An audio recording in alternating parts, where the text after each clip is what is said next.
Announcement sa lahat ng mga kamaestro.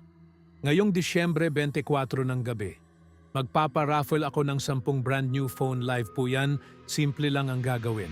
Mag-subscribe at mag-comment ng magandang araw kamaestro. Simulan na natin ang kwento. Matapos ang kaguluhan, nagkaroon ng mahabang kapayapaan. Ginagawa nila Diego ang pang-araw-araw na gawain.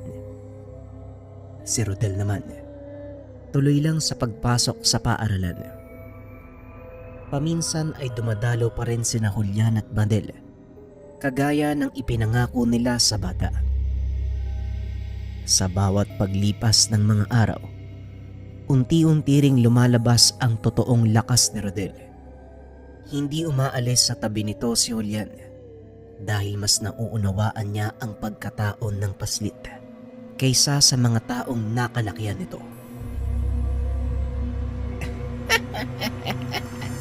Ay talagang hindi may tatanggi. Malaki ang pagkakaiba ng aming pamamaraan kumpara sa inyo. May mga bagay kayo na pwedeng gawin na hindi magagawa ng mga tao. Wika ni Mang Omar. Kung sa disiplina lang ho, wala akong masasabi sa inyo ni Diego. Napalaki niyo ng maayos si Rodel. May takot, magalang, pero tama ka. May mga bagay kaming dapat ituro sa kanya na hindi mauunawaan ng mga tao at kami lang makakagawa nun. Lalong-lalo na kapag niyakap ni Rodel ang kanyang pinagmulan. Tugon ni Julian. Kung ganon, oras na siguro para lubusang ipaunawa kay Rodel ang lahat. Kasi ang tanging alam niya lang, meron siyang taglay na kakaibang lakas. Pero hindi alam ng bata ang totoong pinagmulan niya. Muling wika ni Mang Omar. Kailangan muna natin sigurong kausapin si Diego. Siya ang kinilalang ama ni Rodel. At kahit ako pa ang totoong ama ng bata, hindi ako basta gagawa ng hakbang nang walang pahintulot mula sa taong nagpalaki sa kanya. Pag-uusap ng dalawa. Inantay ng mga ito na makauwi si Diego mula sa trabaho. Kinagabihan, pinag-usapan nila ang tungkol sa paghubog ng kakayahan ni Rodel. Alam ko ang ibig mong sabihin, Julian, at wala akong tutol sa gusto mong gawin. Mas makakabuting alam ni Diego mga bagay tungkol sa kanyang pinagmulan. Wika ni Diego. Alam nito na mahalagang malaman ni Rodel ang tungkol sa kanyang pinagmulan. Sa lalong madaling panahon, kailangan maianda ang bata. Alam kong malakas ang taglay niyang kapangyarihan, ngunit wala itong silbi kung hindi niya magagamit ng maayos. Wika ni Julian. Kinabukasan kinausap nila Diego ang bata. Nakikinig lang ito sa mga paliwanag ng mga ama-amahan. Hindi nila inaasahan ang naging sagot ni Rodel. Anak, makinig kang maigi ha. Unawain mong maigi ang sasabihin ko. Alam kong masyado pang maaga para maintindihan mo ang lahat pero wala na tayong oras. May malaking banta ng panganib sa buhay mo at kailangan natin itong pagandaan. Wika ni Diego. Alin po, Tatay Diego? Yung mga sumugod nung nakaraan. Yung nakaputol ng kamay ni Manong Julian. Ay sus, pasalamat lang sila wala ako dun eh. Kasi kung nagkataon, hindi ako magdadalawang isip na patayin siya. Pero, ano po bang gusto niyong gawin ko? Wika ni Rodel. Napangiti naman si Diego dahil alam niyang nakikinig ang bata. Kung ganon, si Manong Julian na magpapaliwanag ng lahat. Muling wika ni Diego. Tama ang tatay mo, Diego. May mga bagay kang dapat malaman na hindi nila kayang ituro sa'yo. Tanging mga kagaya lang natin ang lubusang makakapagpaunawa nito. Sasama ka sa aming nayon, mas mabilis mong mauunawaan ang lahat. Wika ni Julian.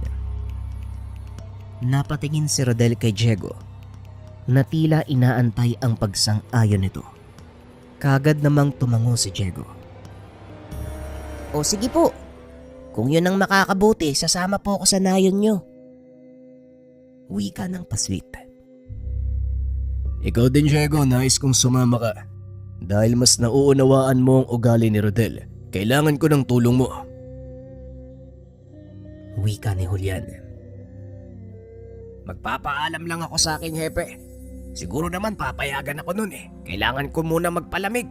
Sunod-sunod na kaso na yung hinahawakan ko eh. Wika ni Diego. Nung araw na yon ay nagpaalam ang binata. Kinagabihan ay lumakad na sila. Manong Julian, matanong ko lang po, bakit kailangan nating lumakad ng gabi? Hindi ba mas maganda may araw kapag maglalakbay tayo? Tanong ni Rodel.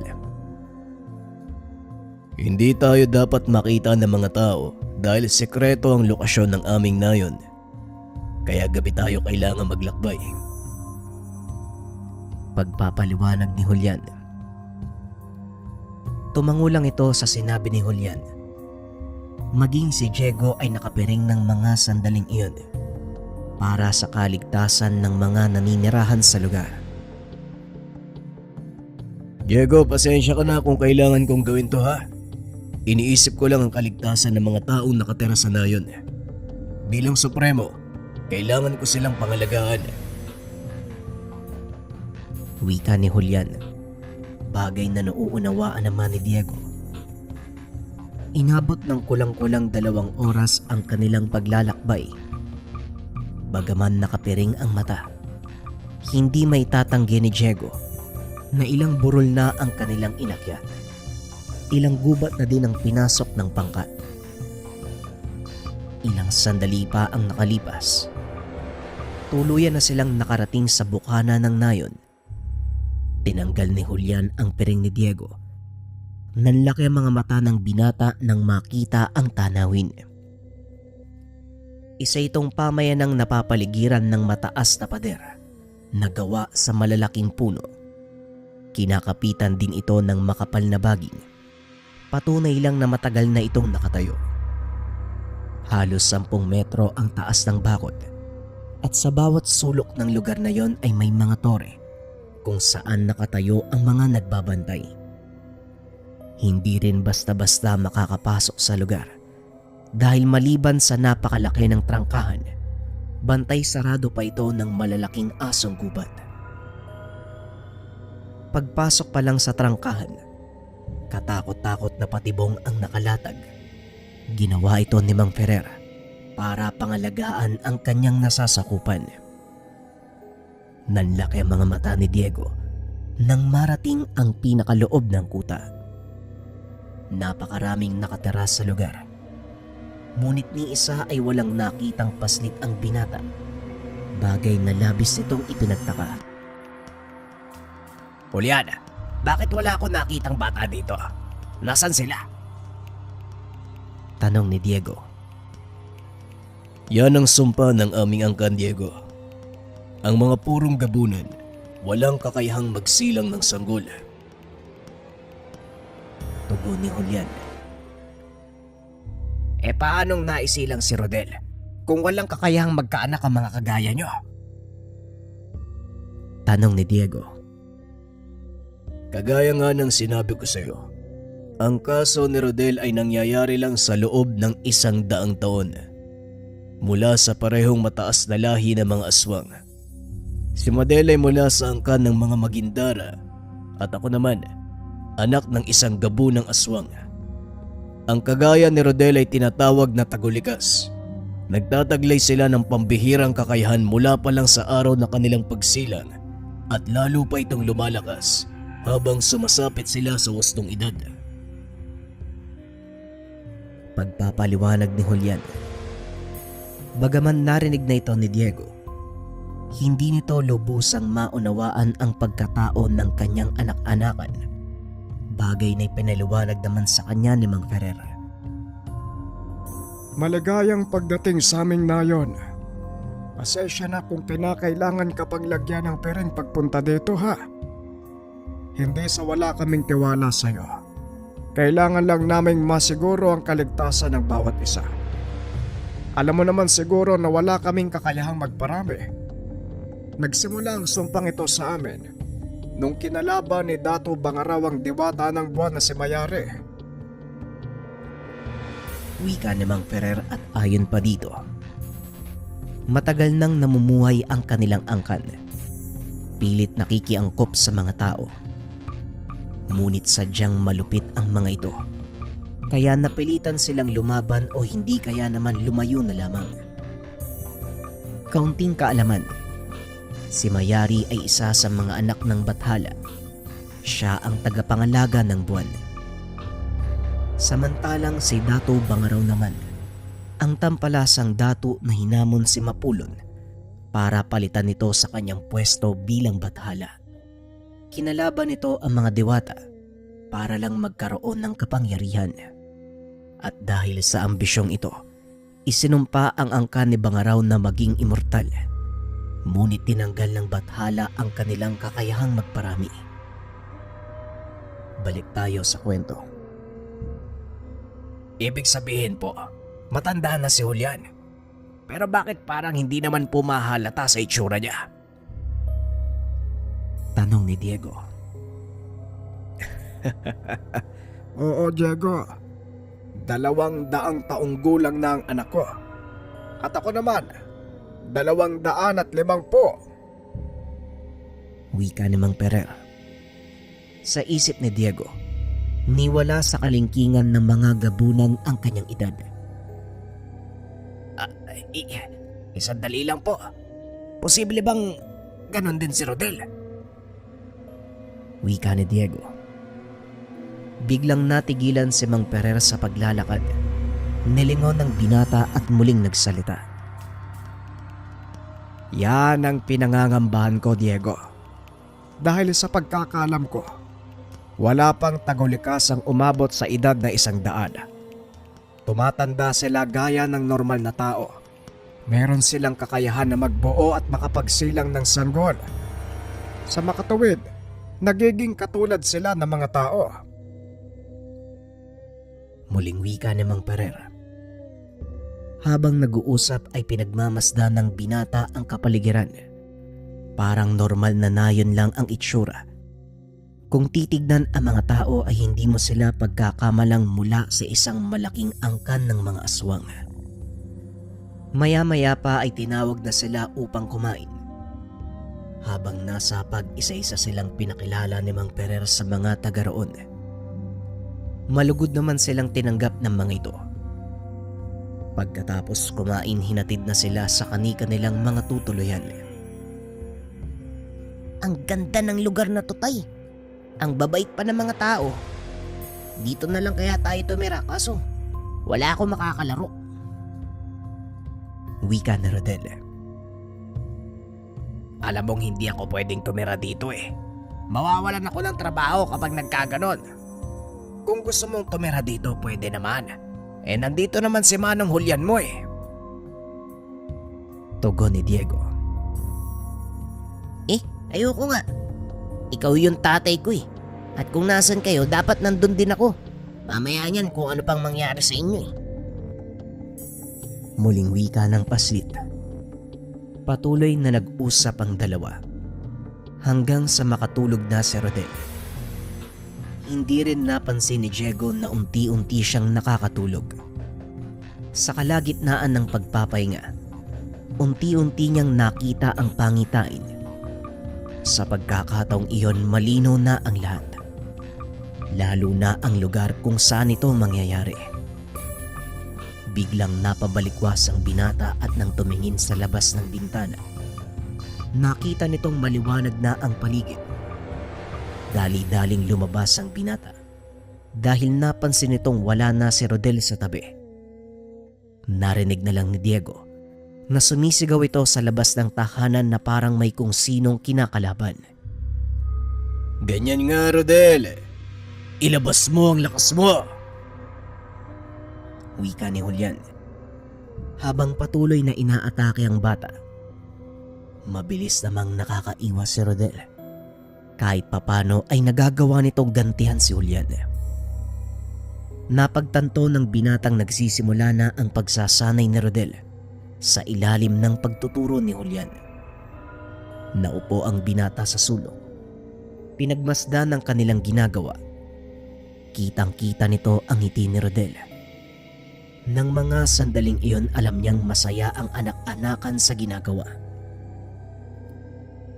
O Diego, nandiyan ka na pala. Bakit hindi mo subukan mag-ensayo kasama ng anak mo? Nagulat si Diego sa sinabi ni Julian. Dali-dali itong tumayo at lumapit sa dalawa. Oo nga po, Tay Diego. Hindi ko pa kayo nakakasama sa pag-iinsayo eh. Wika ni Rodel. Walang nagawa ang binata kung hindi pumayag. Nag-aalinlangan pa ito dahil ni minsan hindi niya pa napagbuhatan ng kamay ang bata. Alam kong nagdadalawang isip ka, Diego. Pero tandaan mo, iba ang pagsasanay sa pakikipaglaban kaysa sa pagdidisiplina ng anak, ano? Hindi rin lingid sa kalaman ko. Ni minsan hindi mo pa pinagbuhatan ng kamay ang bata. Pero wag kang mag-alala. Sa umpisa lang yan. Pag nagtagal, mawawala din yung pag-aalinlangan mo. Wika ni Julian. O sige. Basta Rodel, huwag kang magagalit sa akin ha kapag napuruan kita ha. Wika ni Diego. Sige Tay, kung kaya mo akong patamaan. Tugon ng paslit. Sabay sunggab ng suntok kay Diego. Mabuti na lamang at mabilis itong naiwasan ng binata dahil tumama ang kamaon ng paslit sa isang nakatayong poste. Halos mahati ito ng tamaan. Napalunok ng laway si Diego sa pagkakataong iyon. Hindi nilubayan ng tingin ang anak-anakan. Sunod-sunod na suntok ang ibinigay ni Rodel. Ngunit nagagawa niya itong sanggain. Ramdam ni Diego ang lakas ng anak-anakan sa kabila ng katotohanang hindi pa ito nagbabago ng anyo. Biglang naalala ng binata ang pangitain. Nawala ito sa konsentrasyon. Dahilan para tamaan siya sa pisngi at tuluyang mapabagsak ng bata. Naku po, naloko na. Tinamaan ko si tatay. Wika ng paslit. Marahang tumayo si Diego at binati ang anak. Magaling Rodel ha. Ay talagang napakabilis mo nang sumuntok ka. O siya, magpahinga ka na muna. Wika ni Diego. Kagad namang tumakbo si Rodel papunta sa maliit na sapa upang maghilamos. May gumugulo ba sa isipan mo, Diego? Maaari mo bang sabihin sa akin kung ano yun? Tanong ni Julian. Nakita ko na naman sa panaginip ang pangitain tungkol kay Rodel. Sa pagkakataong ito, malinaw na ang lahat, Julian. Dito mismo sa nayon nyo naganap. Tumpok na mga bangkay. Mula yun sa mga taong nakatira sa lugar na ito. Wika ni Diego. Nanlaki ang mga mata ni Julian at hindi ito makapaniwala sa mga naririnig. Sigurado ka ba sa mga sinasabi mo, Diego? Tanong ni Julian. Oo, Julian. Malinaw ang bawat detalye. Maging ang mga muka eh. Alam kong hindi ka panipaniwala pero yun ang nakita ko. Hindi ako magsisinungaling tungkol sa ganong seryosong pangitain. Wika ni Diego. Kailangan nating makausap si tatay. Tara, puntahan natin siya sa kubo. Wika ni Julian. Nang makita nila ang matanda ay naghahanda na ito upang umalis. Ano ba yun, Julian? Bilisan mo na't may pupuntahan pa ako. Tanong ni Mang Ferrer. Tungkol sa pangitain ni Diego, unti-unti itong lumilinaw. Wika ni Julian. Alam ko, maging ako ay nakita din ng pangitaing iyon. Ngunit hindi ibig sabihin, magkakatotoo ito. Ang mga pangitain ko minsan, babala sa mga maaaring mangyari sa hinaharap. Ngayong nakita nyo mga posibilidad, kailangan pagandaan para maiwasan ng mas malaking pinsala. Wika ni Mang Ferrer. Ngunit walang malinaw na paliwanag sa mga pangyayari. Kaya naman nagpasya si Julian na isama si Rodel sa isang matandang ermitanyong nakatira hindi kalayuan sa kanilang nayon. Madalas nangangaso sa lugar ang pangkat ni Julian, kaya kabisado nila ang pasikot-sikot sa kagubatan. Nakarating sila sa isang maliit na kubo sa kagubatan. Sira-sira na ito. Kung titignan ay imposible ng tirahan. Ngunit laking gulat ni Diego dahil nang tumawag si Julian, lumabas ang isang matandang lalaki. Ano ang kailangan mo, Julian? Anong kailangan ng mga gabunan sa isang ermitanyong kagaya ko? Tanong ng matanda. May ilang katanungan lamang kami, Tandang Bartol. Pasensya na kung nagambala namin ang inyong pagpapahinga. Tugon ni Julian. Nang mga sandaling iyon, may dalang bote ng alak si Diego. Sinadya nila itong gawin dahil ayon kay Mang Ferrer mahilig sa alak ang matanda. Hindi naman kayo nakakabala. Teka, alak ba yung dala niyo? Tanong ni Tandang Bartol. Tama po kayo, alak nga po to. Ibibigay ko lang sa inyo ang bote ng masarap na alak kung sasagutin mo ang aming katanungan. Wika ni Julian. Sige. Walang problema. Ano ba ang mga katanungan niyo? Tanong ni Tandang Bartol. Kagad pinaliwanag ni Julian ang lahat tungkol sa pangitain ni Diego. Para mas maunawaan ito ng matanda, sinubukan niyang silipin ang isipan ng binata. Nagulat ito dahil nakita niya si Rodel. Hindi ako makapaniwala. Nabutan ko ang pagsilang ng isang taguligas. Isang paslit na maaaring maging salot sa inyong angkan o maaaring maging tagapagligtas. Kung ano ang nakita mo sa pangitain binata, yun ang magaganap. Pero hindi malinaw kung bangkay ba ng kalaban ang nakatambak o bangkay ng mga taong nakatira sa inyong nayon. Wika ni Tandang Bartol habang sarap na sarap sa paglagok ng dalang alak nila Diego. Kung ganon, maraming salamat, Tandang Bartol. Hanggang sa susunod nating pagkikita. Tugon ni Julian. Sige.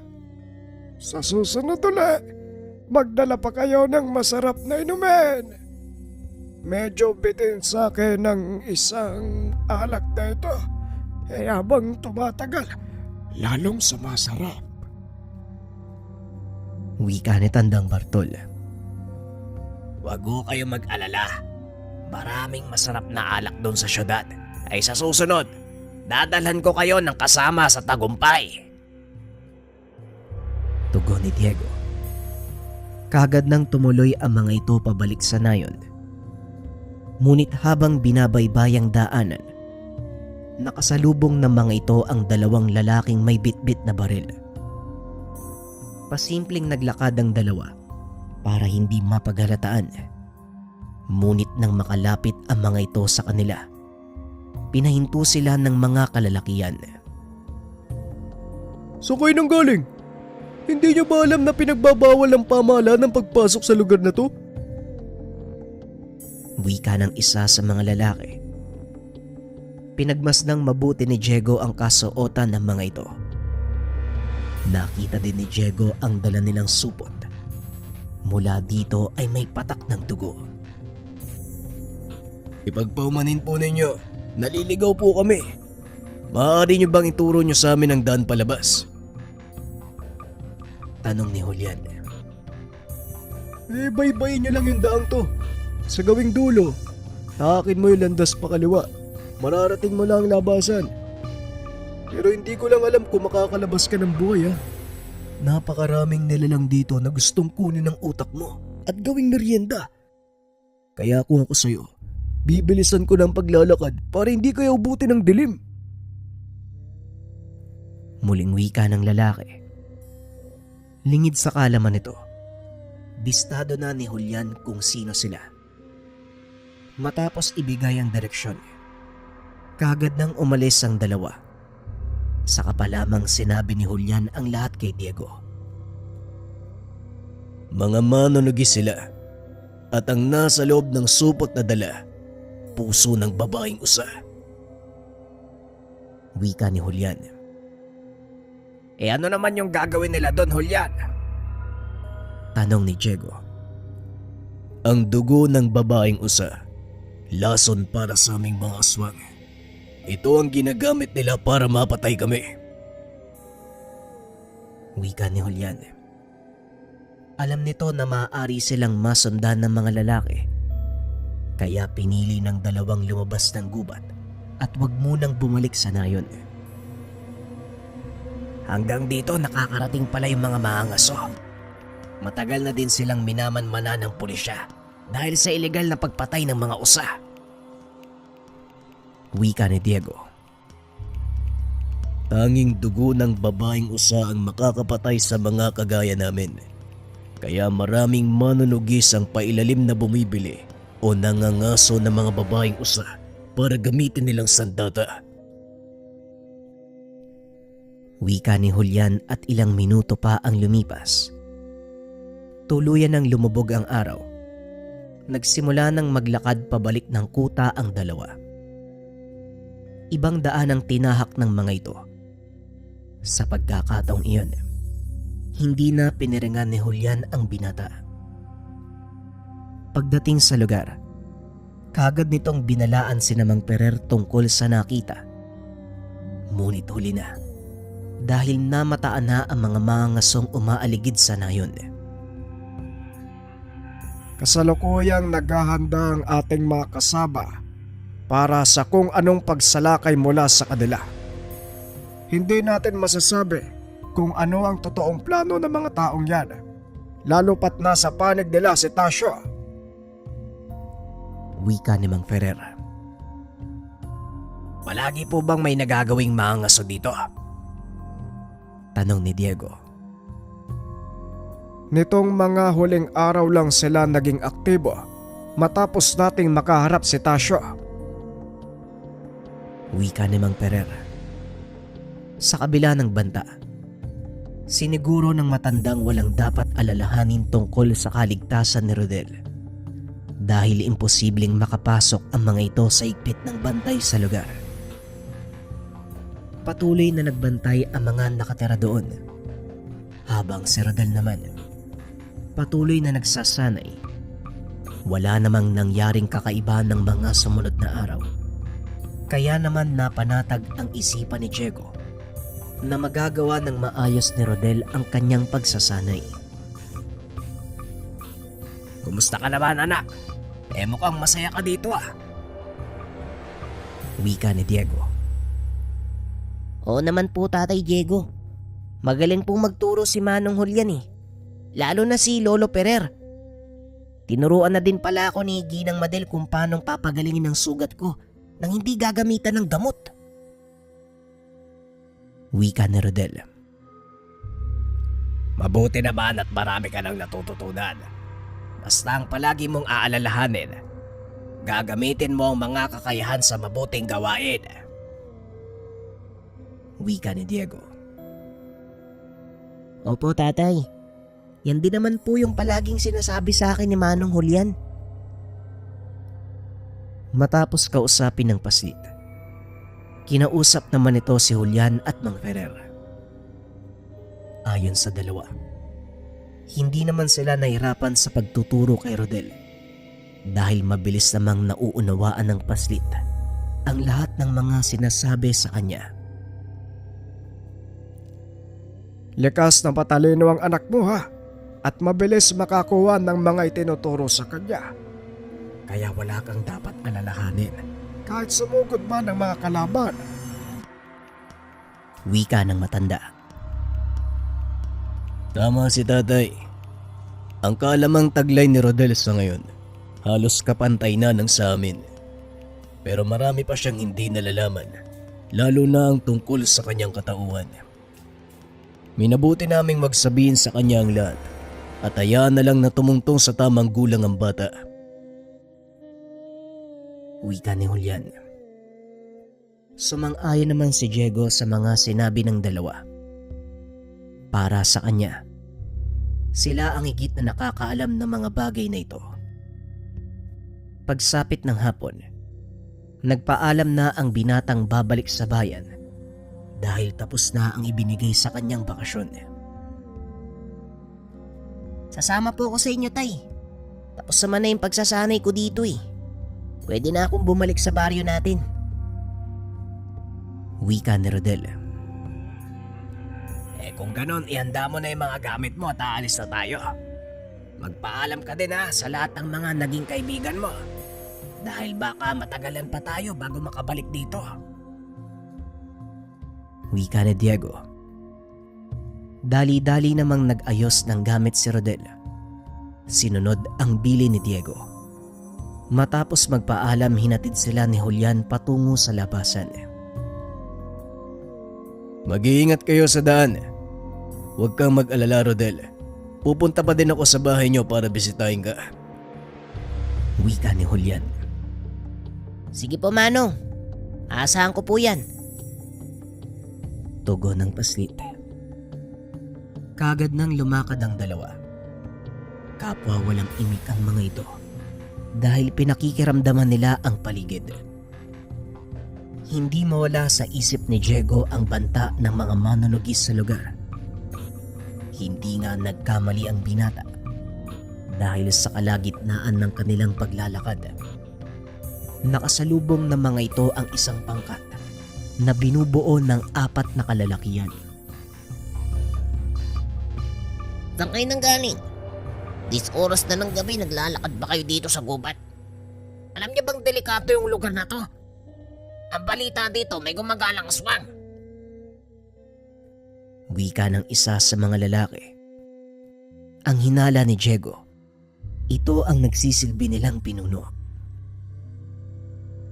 Oo nga po, Manong, medyo nalibang kami sa pangaso. Hindi namin namalayan ng oras. Ay mauna na po kami. Wika ni Diego. Napansin ng lalaki na wala silang dalang huling hayop. Kung nangaso kayo, nasaan ang nauli niyo? Muling tanong ng lalaki. Sa pagkakataong iyon ay si Rodel ang sumagot. Maliit na baboy ramo lang po yung nahuli namin. Inabot po kasi kami ng gutom kaya niluto na lang po ng tatay ko. Eto po may mga natira pa, baka gusto nyo?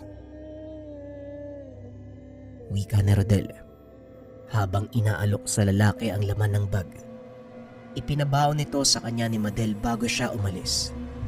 Saktong 4 na paa ng baboy. Kaya alam ni Rodel na makakalusot sila sa mga kalalakihan. Ano ma? Ay tumuloy na kayo, baka maabutan pa kayo ng ulan. Aalis na din kami. Mukhang hindi nasisipot yung 2 hinihintay namin eh. Wika ng lalaki. Nasorpresa si Diego sa mga sumunod na nalaman. Sino ba ang inaantay nyo dito, Manong? Pwede naman kayo magkita na lang sa bayan. Kayo na din ang nagsabing delikado ang lugar na to. Wika ni Diego. Masyado namang nagpakampante ang lalaki sa kanila. Ang totoo, mga manunugis kami. Hinihintay namin ng espiya sa loob ng kuta ng mga kalaban. Hindi namin mahanap-hanap ang lugar na yun. Ayaw din naman kaming dalhin sa lugar. Kaya magdamag kaming nag-intay dito makakuha lang ng impormasyon mula sa kuta ng mga kalaban. Pagpapaliwanag ng lalaki. Nanlaki ang mga mata ni Diego nang malamang may espiya sa loob ng kuta nila Julian. Kaya nag-isip ito ng paraan upang makabalik ito sa kuta. Lingid sa kaalaman ng binata na yun na din pala ang nasa isip ni Rodel. Hindi lang ito nagsasalita dahil natatakot siyang baka kung ano ang masabi at mabuko ang kanilang pagkukunwari. Nagulat si Diego sa sumunod na ginawa ng anak. Aray ko po. Ang sakit po ng tiyan ko, tay. Wika na Rodel habang kunwari ay namimilipit sa sakit.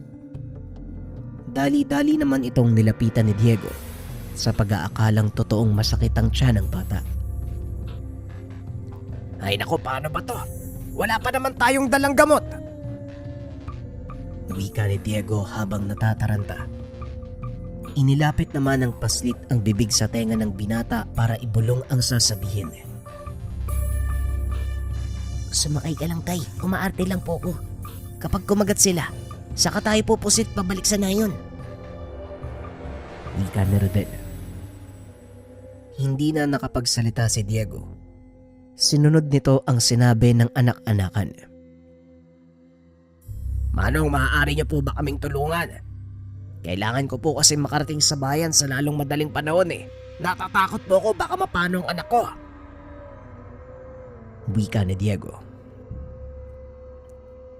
May nag-iisa kaming kabayo. Ipapatid ko na lang kayo sa baryo. At mula doon, makakaingi kayo ng tulong sa mga opisyal. Wika ng lalaki. Kagad isinakay ng isa sa kanilang mga kasama ang dalawa. Mabilis na naglakbay papunta sa bayan. At sa kalagitnaan ng paglalakbay, tinutukan ni Diego ng baril ang lalaki at pinababa sa kabayo. Matapos ay sinuntok ito ni Rodel, dahilan para mawalan ito ng malay.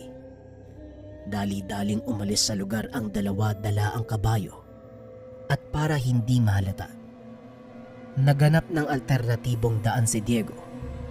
Kahit hindi sigurado, tinahak lang nito ang direksyon kung saan sila nanggaling gamit ang matalas na pang-amoy ni Rodel. Nagawa nilang makita ang nayon. Laking gulat ni Julian nang masipat silang papasok sa lugar. O Diego, anong ginagawa niyo dito? Bakit kayo bumalik? At saka saan galing yung kabayo na yan? Tanong ni Julian. Hayaan mo muna kaming makapasok. At doon ko ipapaliwanag sa iyo ang lahat. Wika ni Diego. Ramdam ni Julian na seryoso ang sasabihin ni Diego, kaya dali-dali niya itong pinapasok. Halika sa loob ng kubo namin at doon tayo mag-usap. Ano ba ang nangyari? Bakit agaran ng pagbalik nyo? Tanong ni Julian nang makapasok sila sa tahanan. Nakasalubong namin ang pangkat ng mga manulugis. Napag-alaman ko na may espiya sila dito sa nayon. Sa mga oras na to, nag-aantay lang sila ng hudyat. Julian, alam na nila ang kinaroroonan ng lugar na ito. Wika ni Diego. Hindi naman naniniwala si Julian dahil alam niyang lahat ng naroon mga matatapat na tagasunod ng kanyang ama. Hindi ka panipaniwala ang sinasabi mo, Diego.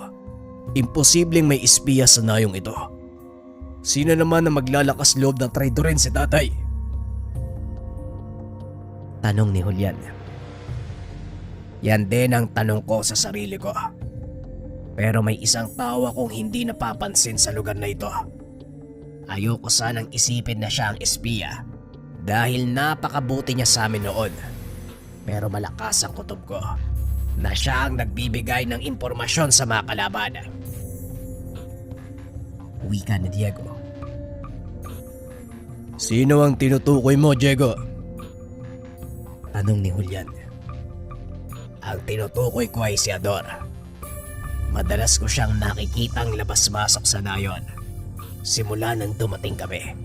At halos hindi siya nakikipag-usap sa akin.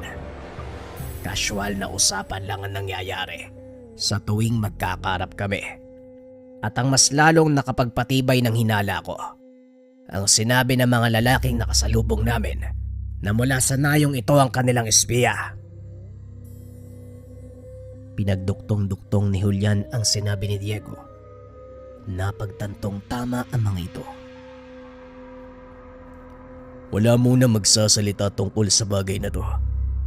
Antayin nating makabalik si Ador. Sa ngayon, bibigyan ko ng babala ang mga kanayon upang makapaganda sa posibleng mangyari.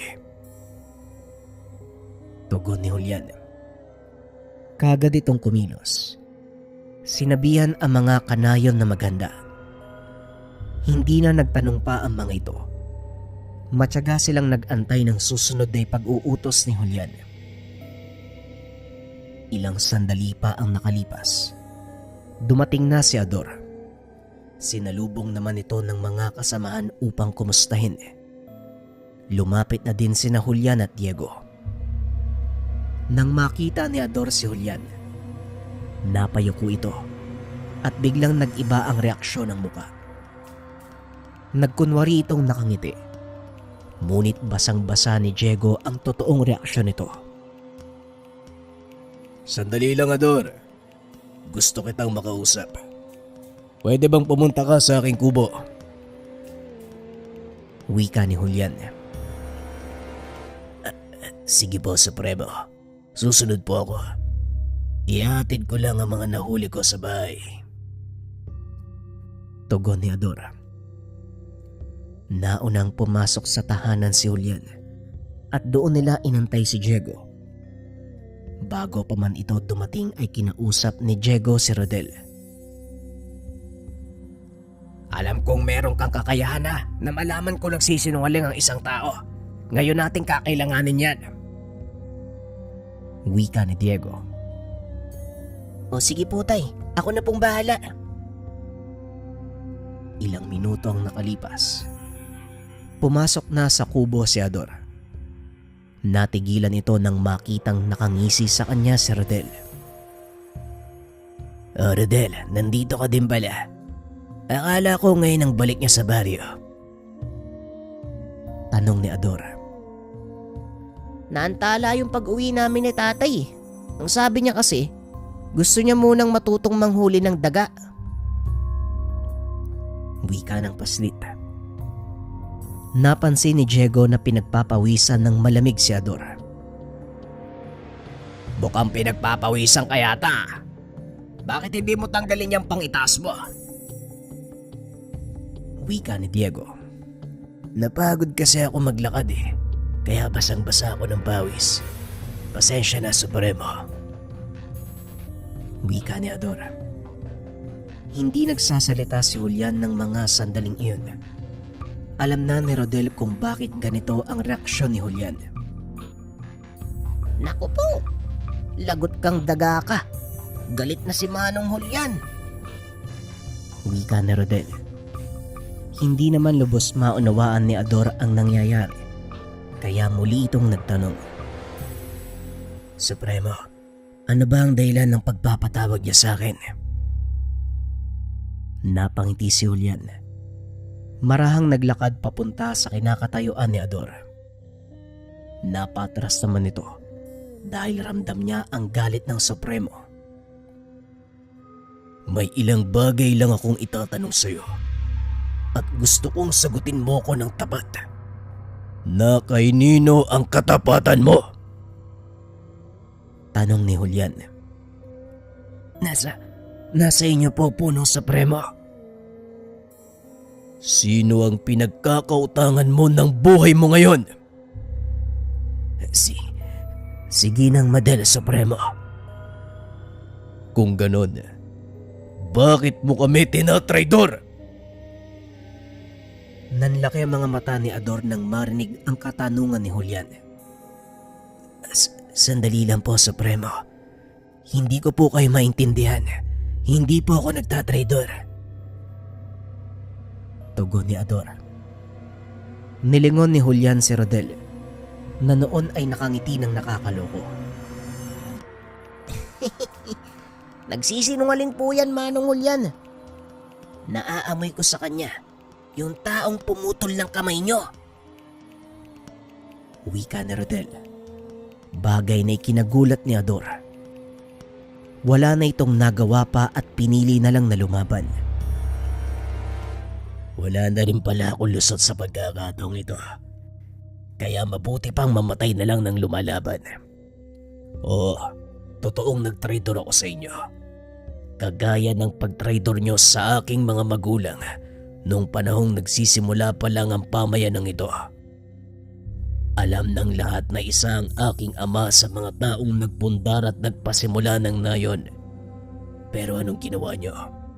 Sinulo nyo ang kapangyarihan at karangalang pamunuan ang lahi ng mga aswang.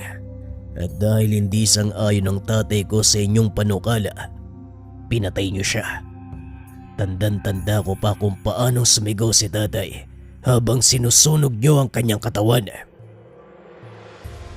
Wika ni Ador. Malaking kasalanan din ang ginawa ng iyong ama dahil ilang beses na siyang lumabag sa mga batas.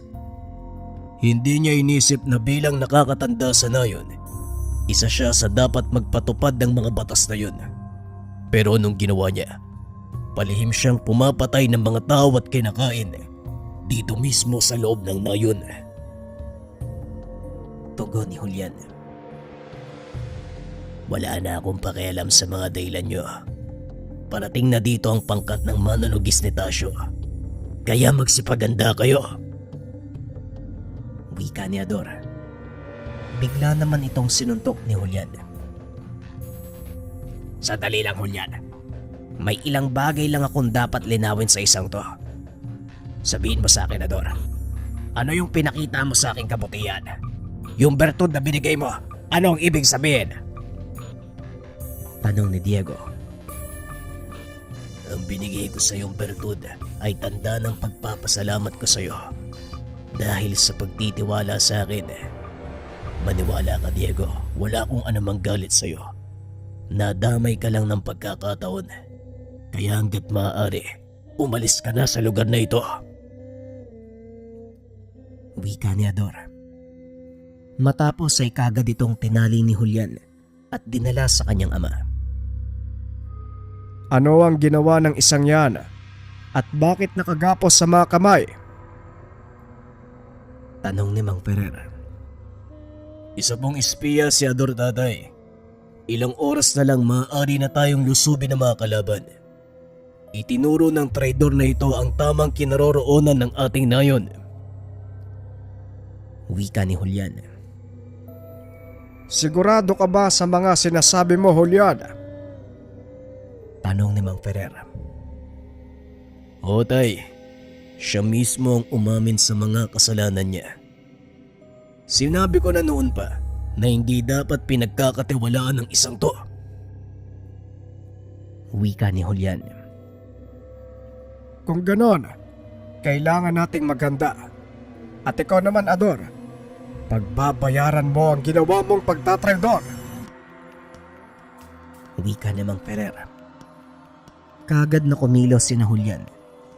Sinabihan ang lahat ng mga taga-nayon. Maganda sa darating na kalaban. Nagkagulo ang lahat at dali-daling nagsipagpasukan sa kani-kanilang mga tahanan. Sa kalagitnaan nito, nagliparan ang mga nagliliyab na palaso. Nandito na sila, Diego. Itakas mo si Rodel. Magmadali kayo. Hindi siya dapat maabutan ng mga kalaban dito. Gamitin niyo ang daan sa pinakalikod ng nayon. Walang makakakita sa inyo doon kaya bilisan niyo na. Wika ni Julian. Hindi na nagawang magtanong ni Diego. Alam nito kung gaano kadelikado para kay Rodel ang makaharap ang mga mananugis. Sa kabila ng lakas nito, may natatanging kainaan ng bata at yon ay ang dugo ng babaeng usa. Sinabi sa kanya ni Madel ang mga bagay na ito dahil sa espesyal na dugo ng paslit. hindi kayang gamutin ng ginang ang sugat nito kung sakaling tamaan man siya ng palasong ibinabad ng dugo ng babaeng usa. Bakit naman po tayo tatakas, Tay? Kailangan nila Manong Julian ng tulong natin. Wika ni Rodel. Sa ngayon, wag mo munang pairalin ng katigasan ng ulo mo. Sundin na lang natin ang sinabi ni Manong Julian. Kailangan nating umalis dito. Wika ni Diego. Pero Tay, malakas ang kalaban nila. Tapos iisa na lang yung kamay ni Manong Julian. Hindi niya na kayang makipagsabayan pa sa mga kalaban. Pagpupumilit ni Rodel. Makinig ka sa akin, Rodel. Alam mo ba kung bakit kailangan mong mabuhay? Tanong ni Diego. Bakit ako lang ba ang kailangan mabuhay, Tay? Paano si Mang Perer? Si Ginang Madel? Si Manong Julian? Wala ba silang karapatang mabuhay? Tanong ng pasit. Hindi naman sa ganon. Kailangan mong makaligtas at mabuhay dahil ikaw lang ang nag-iisang maaaring magpatuloy ng inyong angkan. Wika ni Diego. Nagulat si Rodel sa sinabi nito. Ano pong ibig niyong sabihin, Tay? Hindi ba anak niyo ko? Anak ako ng isang pulis? Tanong ng bata habang pilit na pinipigilan ang pag-iyak. Oo, anak ka ng isang pulis. Ikaw si Rodel, ang matapang na anak ni Sargento Diego. Kaya kailangan mong unawain ang sasabihin ko sa iyo. Tumango ang pasit. Nakinig sa sinasabi ng binata. Si Madel at Julian, sila ang totoo mong magulang, Rodel. Pasensya na kung ngayon ko lang sinabi sa iyo. Kailangan ng lahat na wag sabihin sa iyo ang katotohanan hanggat hindi ka pa tumutungtong sa tamang edad. Wika ni Diego. Tuluyan ang naiyak si Rodel dahil sa kanyang mga narinig. Kaya pala ang bait-bait sa akin ni Ginang Madel. Kaya pala ang ganang loob ko kay Manong Julian. Kaya pala pareho kami ng amoy. Kaya pala iba yung pakiramdam ko kapag kasama ko sila. Sila pala ang totoo ko mga magulang. Mas may dahilan po ko ngayon bumalik, Tay. Kailangan ko silang tulungan. Wika ni Rodel. Alam ko, Rodel. Pero kabilin-bilinan ng Manong Julian mo. Ialis ka sa lugar. At siguradong magagalit siya kapag hindi ka sumunod. Huwag kang mag-alala. Malakas sa mga magulang mo. Kailangan mong mabuhay. Intayin mo na lang ang pagdating nila. Wika ni Diego. Hindi na tumutol pa si Rodel. Ngunit bago ito tuluyang umalis, nilingon ng paslit ang nasusunog na nayon. Pangako sa inyo, Tatay Julian, Nanay Madel. Aantayin ko kayo sa bahay ni Tatay Omar. Kaya pilitin yung mabuhay. Wika ng paslit. Kagad na itong tumakbo palayo sa lugar. Sa kabilang banda naman, tuloy pa rin sa pakikipaglaban sina Julian sa mga manunugis. Bagaman marami na sa kanila ang nalagas, mas marami naman ang nawala sa mga kalaban. Kailangan natin silang itaboy palayo. Mas marami ang mapapahamak kung sakaling magpatuloy ito. Wika ni Julian. Sinugod nito ang mga manunugis. Isa-isang pinagbabali ang liig. Hindi na magawang makapagpakawala pa ng palaso dahil napakabilis ng kilos ni Julian. Sabayan pa ng kakayahan ni Madel na magmanipula ng isipan. Ngunit kung kailan mananalo na sila, dito tinamaan si Julian ng palaso na ibinabad sa dugo ng usa.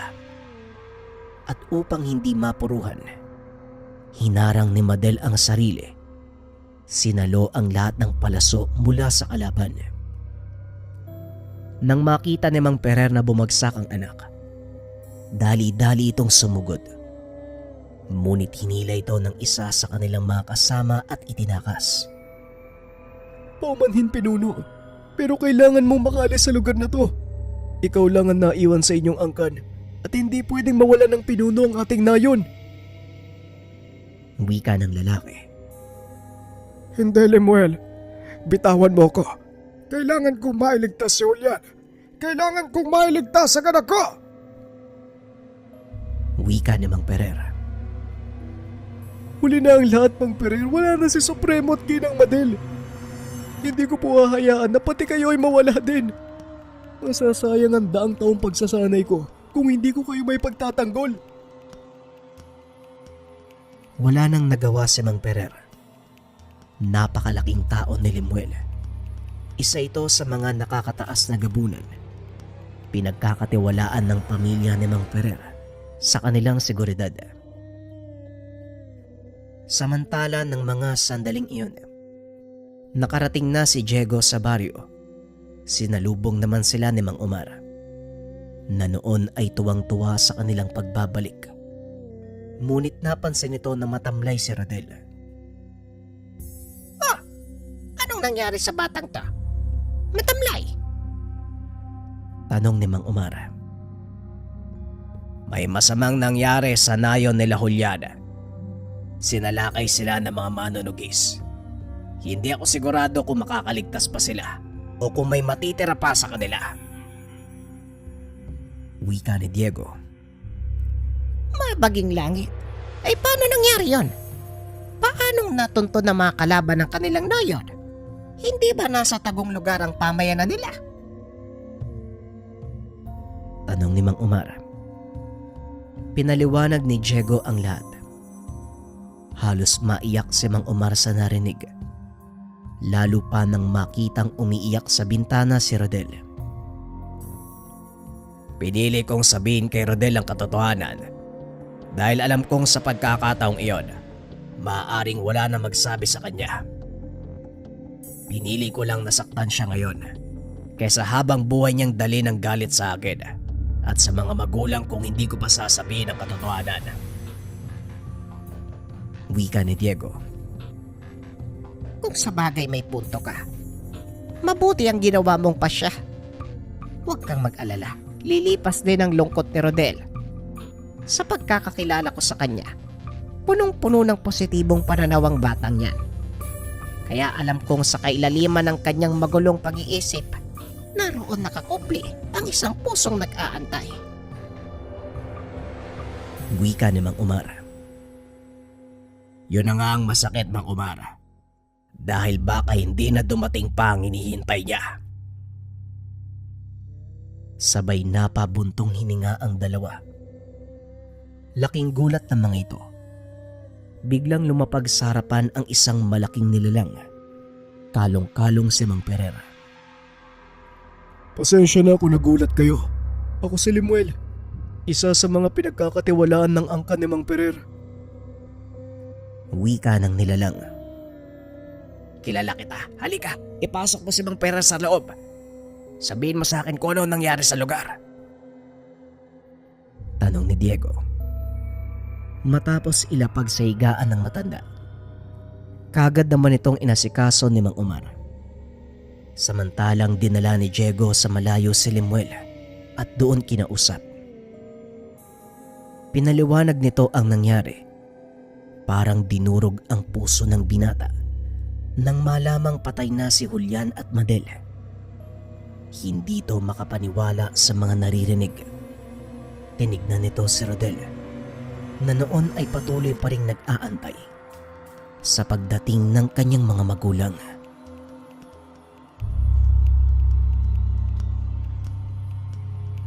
Ito na mga kabayan yung bago nating packaging, mga plus. Makikita nyo dito, meron siyang coconut sa gitna, tas may kamay. Yun yung symbol ng coconut sa plus. Sa kalagay dyan, konsagradong langis 100 ml. Sa ngayon, ang total na nasold na products natin ay nasa 100 pieces. Di ko alam kung meron pang stocks. Kung meron pa, i-grab nyo na kasi paubos na yung kaagad. Kung maubusan man kayo, siguro next week na uli ako mag-update kung meron pa tayong, ako makapag-produce kami kaagad. Pero kung meron pa, i-grab nyo na kasi mabilis na ubus to. Yun lang, maraming salamat. Yan, tinan nyo yung tsura, sobrang ganda.